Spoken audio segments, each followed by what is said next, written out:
This is Greg Tingle reporting for Media Man Australia, Media Man International, and also for our lead project, Media for Good. We are here on location, Bondi Beach, Sydney, Australia, with Paul, with the world-renowned Surfrider Foundation Australia. Paul, welcome. Now this is, to me, the calm before the storm. What's going on today here at Bondi and nationwide? Well, it is the calm before the storm. It's 10 o'clock. Our action here isn't going to start until 12 o'clock.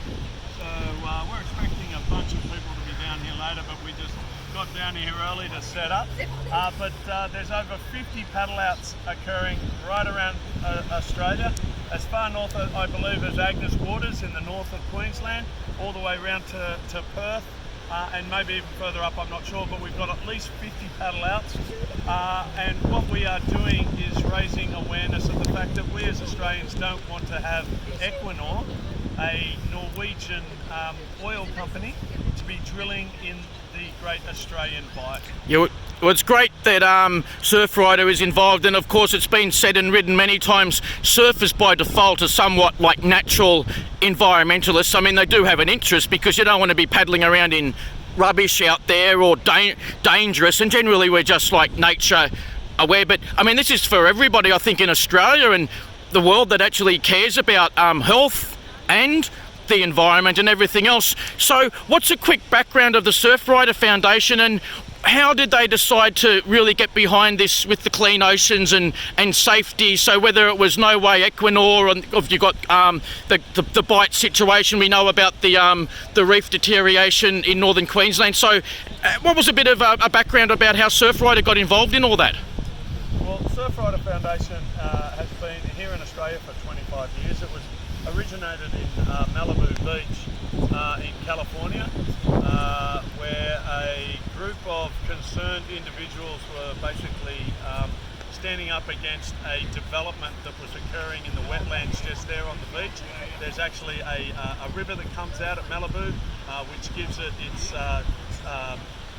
wave and everything, but there's also some wetlands that were involved in that. There was a whole bunch of biodiversity in that area, and so they banded together to protect that part of land, and they were successful in that action, and that was when Surfrider was born. Great. We brought it to Australia here 25 years ago, and our main pillars are to care for oceans and beaches and the environment, and also as part of that it's to ensure that we maintain or provide access to surfing waves and to stop development where they might encroach and destroy waves. So part of all of that is looking after the environment, as you said. We've got programs that are all about stopping single-use plastic.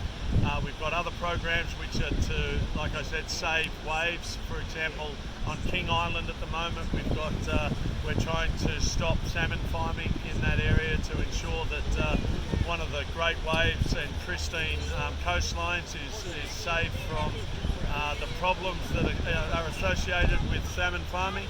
And then this sort of action, which Surfrider Foundation is part of a cohort of 5 environmental groups, and we got together. We heard that Equinor were wanting to do this, and we all decided that as single groups we didn't have as big a mouthpiece as if we all got together. Yeah. and combined our collective forces. Yes. And made an alliance, which is the Fight for the Bight Alliance, which is the overseer of this. Surfrider is one of the big pillars of this because it's our insurances that are enabling us to do it in a safe way. Yes. At all the places, but the other groups certainly are part of the pillar of 5 alliance. Great, yeah, well, as I say, strength in numbers and all of that. And if you've got people on the same page, it's more than just, that's only Surfrider Foundation, or that's only this. It's all of a sudden, it's people across a variety of spectrums and so on. One thing that I've read and heard in various places, and I thought it was quite interesting, is a couple of big mining companies globally actually politely declined the opportunity to mine off the Bight. And I found that, so I found that quite interesting, and I found that gave even more groundswell, or if you want to say credibility or whatever, to what we're doing here, because these very big mining companies do not say no to multiple millions, if not, I don't know whether it got to a billion, but let's just say multiple millions very easily, especially in this economic environment. And with my background in communications and business, I figured that perhaps there's one or two people that know something about the inherent risk. There must be some very clear reasons why a couple of these big mining companies said no on the Bight situation. I mean, had you heard of that story before, or do you have got thoughts on that? Absolutely. The tender for this was put out to all of the mining companies, and all of them said no, except for Equinor. Wow. So it wasn't a case of Equinor didn't come in. In fact, it's kind of backwards. Equinor didn't come in to say, this is what we want to do. Australia put out the thing saying, this is what we think, this is where we think we might be up. And when I say Australia, obviously the Australian government put out the word that, hey, we're looking at allowing some licenses in the Great Australian Bight. Who's interested? They all looked at it. They all said no because they thought it was too dangerous. Equinor have put up their hand. Wow. Do we have an idea about what that proposed contract is actually worth monetary? Forgetting about the damage for a minute, how much are they likely to make from it if it is a success? And it isn't if, nothing's guaranteed until it... I mean, what do you think they're going to make out of it money-wise? We know it's done the image damage, but... It'd have to be in the billions. Right. Because obviously it's costing them... I don't know how far they've gone along the track, but it would have cost them millions already to do, their plans and all that sort of stuff. So you don't spend millions to then not only make, pittance. A drop in the ocean. Yeah, so it is all about money. It will cost them a lot of money to do. Yeah. And obviously, we're here to defend against an Exxon Valdez type situation where oil's pouring out all over our environment. I think that movie, that might be one of like a worst case scenario, so to speak. Actually, it could always get worse. Deepwater Horizon.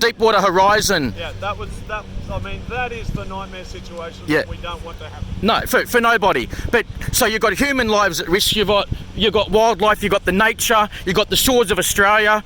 Australia still has a fishing industry. We've got a tourism and an eco industry. We've got a surfing industry. So it's like they're putting the mining industry forward, which is dollars, but that's also going to damage about half a dozen different industries, which are also important to Australia. So go figure. And I mean, look, they would argue that, okay, it's not a problem until there's a problem. But as you say, the problem in that Texas spill, 87 days it was before they capped it. Wow. And that is in,